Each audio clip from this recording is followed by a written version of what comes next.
Donc je laisse la parole, je vous laisse la parole. Si vous avez des questions, il y a l'éclairage, je ne peux pas vous...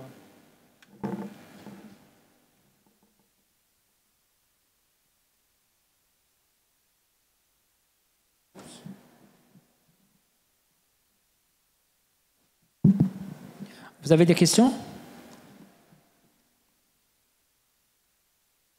Vous avez des questions ou pas? Rhéologie, les gens de rhéologie. Des questions?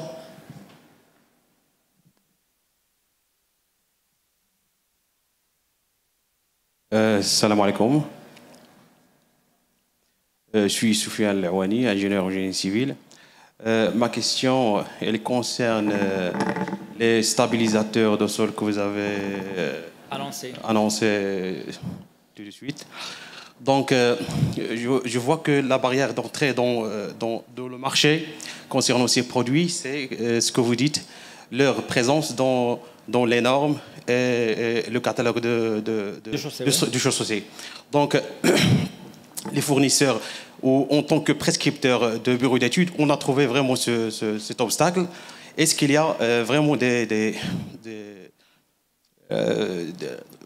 que vous avez avancé à faire entrer ces produits et leur donner une chance pour qu'ils soient utilisés normalement et qu'on peut les prescrire d'une façon normative? Très bien, c'est une excellente question. Bon, ce n'est pas la rhéologie du bitume, ça c'est autre chose. C'est les polymères au niveau des pistes, c'est ça? Bon, le polymère, toujours, c'est issu des hydrocarbures, issu du raffinage, issu du naphta.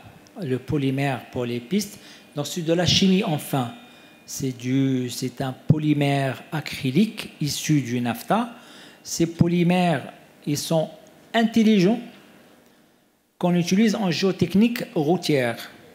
Leur rôle, c'est de stabiliser les matériaux, que ce soit argileux ou non cohésifs. C'est-à-dire s'il y a présence des argiles ou bien qui sont non cohésifs. Donc, des polymères acryliques qu'on mélange, qui sont utilisés dernièrement, bon, ils étaient instaurés par la Banque mondiale, parce que la Banque mondiale, c'est elle qui finance également aujourd'hui les pistes rurales non revêtues. Ils ont dit, bon, nous, on finance, mais après 2-3 ans, il y a des décollements des matériaux, il y a un départ des matériaux, il y a les films qui partent, après, il y a t'as des nids de poules, etc., dégradation des pistes. Donc, il faut qu'on trouve une solution permanente quand même. Donc, avec l'Université de Texas M&M, dont je suis consultant également avec cette université, il y avait l'intégration de ces polymères. La première fois qu'ils ont été utilisés au Maroc, c'était je pense, ça fait 5 ans, 6 ans, un peu plus, je pense 6 ans, 7 ans. Donc, il y avait les essais lancés par la région de Casablanca sur des sections importantes en utilisant les polymères. Alors, le jeu de ce polymère, c'est quoi? On prend un sol. Alors, le sol, on sait qu'un sol, pour le compacter, il faut faire le Proctor, la teneur en eau avec la gamma Dmax, Stech. On a le couple pour avoir l'optimum. On le compacte 98-95% en fonction de la couche, en ajoutant ce polymère. Donc, après scarification et avant l'arrosage, on ajoute un polymère acrylique couleur blanche, c'est comme du lait. On mélange avec la citerne à eau et après on pulvérise. Une fois pulvérisé et compacté et asséché, on a cette augmentation de performance, que ce soit de compacité, que ce soit du module EV2, le module élastique, et après la polymérisation définitive qui prend de 15 jours, il y a une stabilité de la route, de la piste. Il y a une stabilité, il n'y a pas de poussière, etc. Donc c'est un produit qui est en vogue aujourd'hui, utilisé par la région de Casa, de Tanger et de Rabat, des grandes quantités qui se lancent aujourd'hui. Juste la seule chose qui a été ajoutée suite à notre commission avec ces gens, c'est de faire une protection sur ces pistes. Alors, on a exigé à ce que la piste soit protégée par un système gravillonnage, ou bien un monocouche, ou bien un bicouche, pour éviter le départ, pas le départ des matériaux, mais parce que les tracteurs, ils passent, quand il y a une piste qui n'est pas pourvue, ils mettent les trucs d'yellow, ils commencent à enlever la matière. Par contre, quand il y a un revêtement dessus, il y a plus de possibilités à ce qu'il évite. Il va voir la partie noire, donc il ne peut pas enlever. Donc, si je réponds à votre question, donc c'est une technique qui est en vogue aujourd'hui. Les fournisseurs, ils sont là, ils sont en train d'être homologués. La performance, elle est là.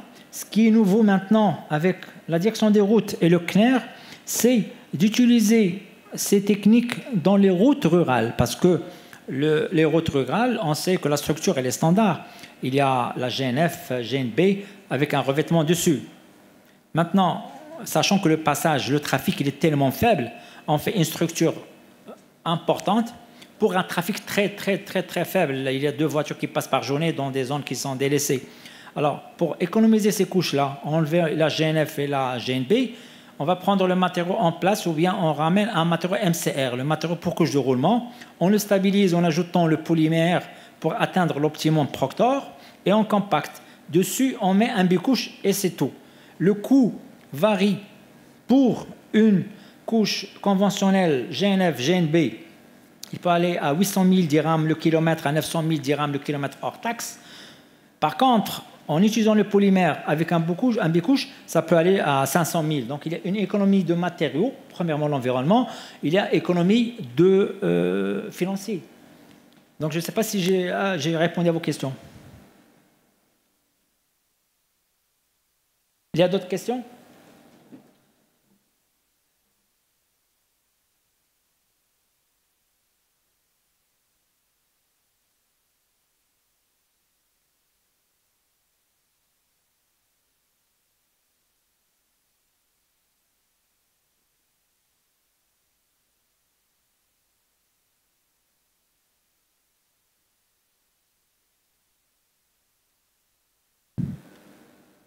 Question ? Question, allez-y.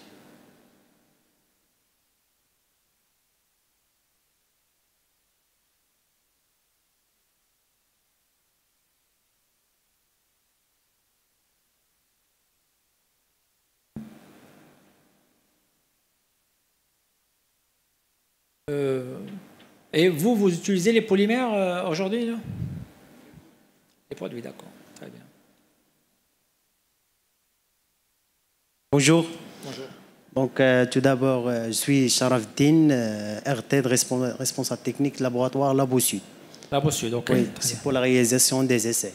D'accord. Donc, tout d'abord, je vous remercie infiniment pour cette présentation. Je trouve que c'est très bénéfique pour nous en tant que laboratoire qui réalise les essais.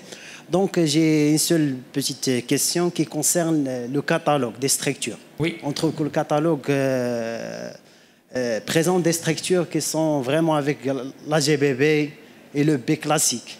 Alors, récemment, on trouve beaucoup d'utilisation des enrobés. Par exemple, les BBSG, les EME. Donc, est-ce qu'il y a la tendance vers le catalogue d'importer ou bien de préciser des structures avec ce type d'enrobé et comme ça, on va essayer de synchroniser les normes en vigueur par rapport à l'utilisation sur le marché? Ou bien, ma question, c'est le temps qu'il va prendre pour investir dans ce genre de sens pour essayer d'actualiser le catalogue selon les nouvelles structures. Très bien, c'est une bonne question, excellente question. Alors maintenant, je vous informe que le catalogue a été révisé par le LP2E CERIT en présence de Célor Clané, etc.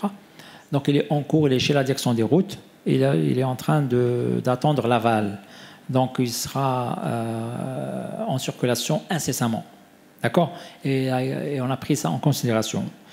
Maintenant, je reviens à la partie polymère. La partie polymère pour les pistes et les routes rurales, dans le prochain séminaire, on va essayer encore une fois, mais pas tout de suite, ça peut être l'année prochaine, pour mettre ce polymère également dans les catalogues de structure. On va le mettre pour que quand on passe au dimensionnement, on doit connaître le module de rigidité sur le sol stabilisé ou bien le MCR stabilisé. Parce que quand on rentre la lisée, quand on commence à faire le dimensionnement sur la lisée, il vous faut le module, bien sûr, sachant que le sol stabilisé n'a pas de module à aujourd'hui. Donc, il y a l'historique qu'on est en train d'avoir ces historiques pour pouvoir les mettre l'année prochaine au niveau du catalogue également. D'accord? L'ensemble, tout le processus est scindé. Mais c'est une bonne question. Merci beaucoup.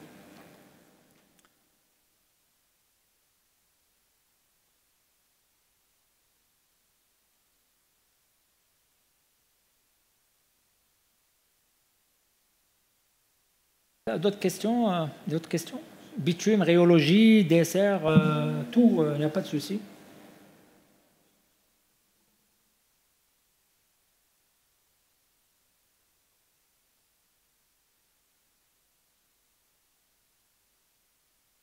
Vous n'avez pas de questions? Ok. Marhaban. Le micro c'est Mahmoud.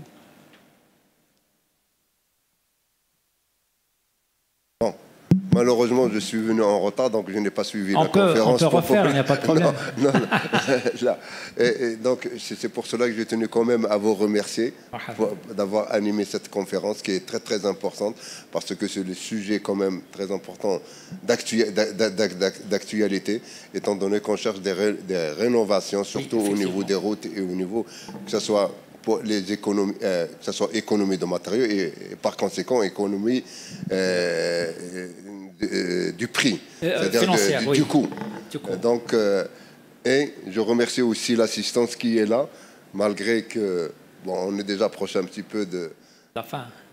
C'est de la fin, donc ça veut dire que le sujet est très intéressant et très important. On a dit il y aura un séminaire, je pense, au mois de septembre.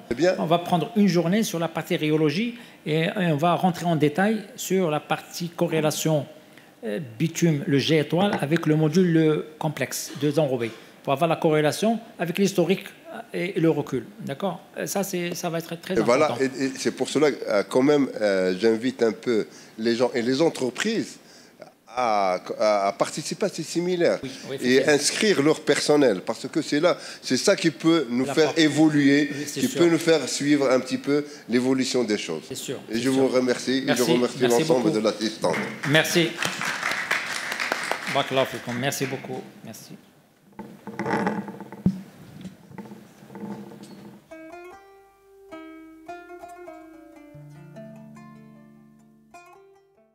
Mettons toute notre énergie au service du bâtiment et de ses professionnels.